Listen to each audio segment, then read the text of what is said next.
കോതമംഗലം സിയെ ഭീഷണിപ്പെടുത്തിയ കേസിൽ മുൻകൂർ ജാമ്യാപേക്ഷയുമായി പ്രതി അർജുൻ ആയങ്കി എറണാകുളം ജില്ലാ കോടതിയിലാണ് മുൻകൂർ ജാമ്യാപേക്ഷ കൊടുത്തത്.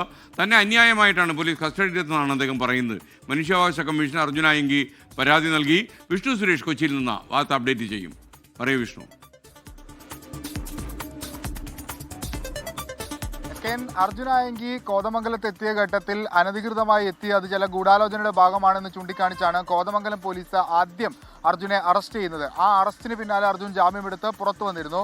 അതിനുശേഷമാണ് കോതമംഗലം SIക്ക് അടക്കമുള്ള ആളുകൾക്കെതിരെ ഇൻസ്റ്റാഗ്രാമിലും ഫേസ്ബുക്കിലൂടെ അർജുൻ ഭീഷണി സന്ദേശം മുഴക്കിയത്. നിങ്ങളെ കാണിച്ചു തരാം എന്ന നിലപാടാണ് ഈ ഭീഷണി സന്ദേശത്തിലുണ്ടായിരുന്നത്. ഇതിന് പിന്നാലെയാണ് കോതമംഗലം പോലീസ് CIയെ ഭീഷണിപ്പെടുത്തിയെന്ന് ചൂണ്ടിക്കാണിച്ച് മറ്റൊരു കേസ് എടുക്കുകയും ആദ്യ കേസിൽ അർജുന്റെ ജാമ്യം റദ്ദ് ചെയ്യണമെന്ന് ആവശ്യപ്പെട്ട് കോതമംഗലം പോലീസിൽ റിപ്പോർട്ട് നൽകുകയും ചെയ്തത്.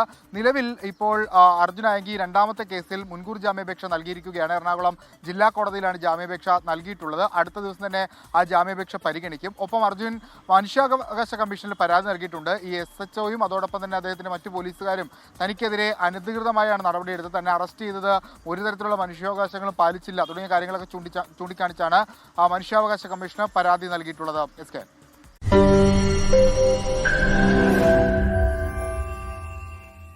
ലോകത്തെവിടെയായാലും ഏത് സമയത്തും 24 വാർത്തകളും ഓഗ്മെന്റഡ് റിയാലിറ്റി പാക്കേജുകളും എക്സ്പ്ലെയിനറുകളും വിശദമായി കാണാൻ ഞങ്ങളുടെ YouTube ചാനൽ നിങ്ങൾക്ക് സബ്സ്ക്രൈബ് ചെയ്യാം.